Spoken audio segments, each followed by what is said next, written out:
کیا کبھی آپ کے ساتھ ایسا ہوا ہے کہ آپ تنہائی میں پیدل سفر کر رہے ہوں اور اچانک سے آپ کو اپنے پیچھے کسی قدموں کی آہٹ محسوس ہو، اور جب آپ پیچھے مڑ کے دیکھیں تو کوئی بھی نہ ہو؟ یہ واقعہ کشمیر سے تعلق رکھنے والے ایک دکاندار کا ہے جو مغرب سے پہلے دکان بند کر دیا کرتا تھا۔ اس کی وجہ یہ ہے کہ اس کا گھر کا راستے میں جنگل پڑتا تھا اور جنگل کے بارے میں بہت سی کہانیاں مشہور ہو چکی تھیں۔ لیکن کچھ ایسا ہوا کہ شہر سے اس کا کچھ سامان آنا تھا اور اسے دکان بند کرتے کرتے تقریباً رات کے 1 بج گئے۔ اس نے اللہ کا نام لیا اور اپنے گھر کی طرف روانہ ہوا۔ اب چلتے چلتے جیسے ہی وہ جنگل کے بیچ پہنچا تو اس کی نظر پڑی ایک نوکیلے کانٹے دار جانور پر،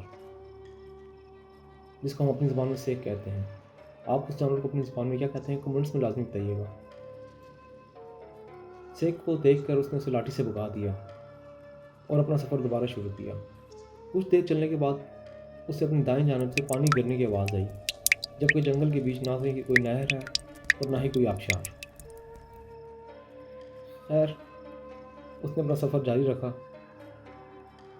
اور کچھ دیر چلنے کے بعد اس کو اپنے پیچھے کسی کے چلنے کی آہٹ محسوس ہوئی،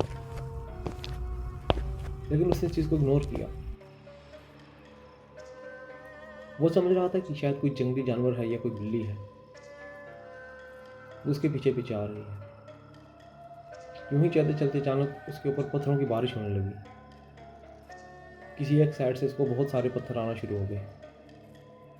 اس نے خود کو پتھروں سے بچایا اور ایک جگہ کھڑا ہو گیا۔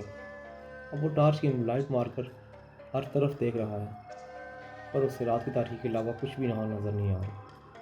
ابھی پتھر آنا بند ہو چکے تھے اور رات کی تاریکی، جنگلی جانوروں کی آوازیں جنگل میں وحشت کو بڑھا رہی تھیں۔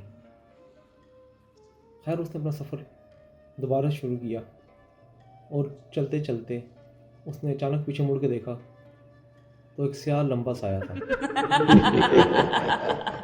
یہ دیکھ کر وہ گھبرا گیا